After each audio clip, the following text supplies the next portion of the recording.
I'll Meet You at the Cucumbers, Chapter 2 by Lillian Moore. Adam was very much an outdoor fellow. He had chosen to make his mouse house in the field, right beside the farmer's vegetable garden. It was a simple home, lined with soft grass, with an excellent view of the outside world. Most important, it was easy to get into quickly. Adam Mouse was small, and the enemy was everywhere. It was delicious to live next to the garden. Peas, lettuce, beet tops, there was always something to nibble. Adam sat thinking about the garden. It seemed remarkable to him that so many tasty things could grow so quietly.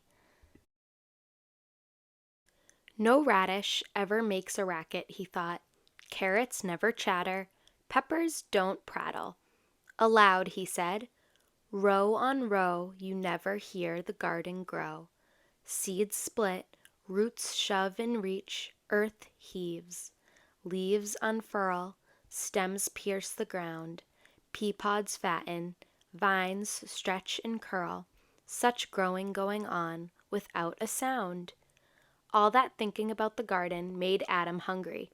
He slipped through the little tunnel from his mouse house to the garden and came out right beside a crisp head of lettuce.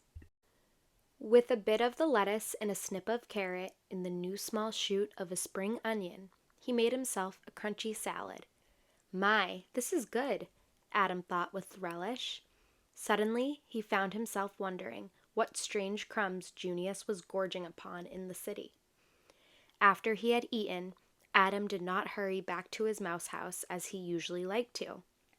He wandered around the garden, feeling strangely restless. In the middle of the garden stood the scarecrow the farmer had put up a few days ago. The scarecrow was dressed in old jeans and a work shirt, but he had a dashing red scarf around his neck and a jaunty, wide-brimmed hat on his straw hat. What a tall fellow he is, thought Adam. I wonder what the world looks like from way up there. Adam could never explain to himself what happened next. Surely he knew he was safest on the ground, where he could hide quickly or scurry home.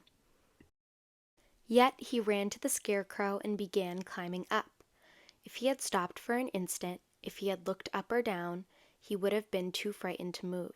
Instead, he climbed as fast as he could until he reached the scarecrow's shirt pocket. He jumped into the pocket, panting, his heart pounding. He sat very still. What if the enemy with needle eyes came swooping out of the sky? Very carefully, his heart still beating fast, Adam peered out of the pocket and looked around. The sun was setting and the sky was rosy with leftover light. Dazzled, Adam watched as the color changed and slowly faded. The sky grew pearly and suddenly a star appeared. One star shining in all that sky, Adam thought with pleasure. He had never felt so close to a star before. After a while, he stretched a wee bit and looked down. At first, he thought two small stars had tumbled out of the sky. Then he realized what he saw were two headlights. The farmer's truck was coming down the road, home from the city. Junius was back. Carefully, Adam climbed out of the scarecrow's shirt pocket and made his way back to the ground. Adam Mouse was already at the truck when Junius jumped out. "Hi, Adam," he said. "How did you get here so fast?" "I saw the truck coming down the road," Adam explained. Junius looked puzzled, so Adam went on in the most casual voice he could manage. "I happened to be sitting way up in the scarecrow's shirt pocket." Junius was horrified. "You climbed the scarecrow?" he cried.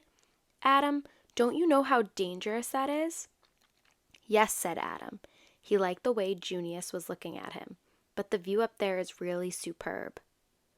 Junius was still shaking his head when he suddenly remembered something.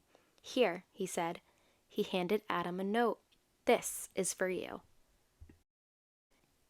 Adam read it quickly.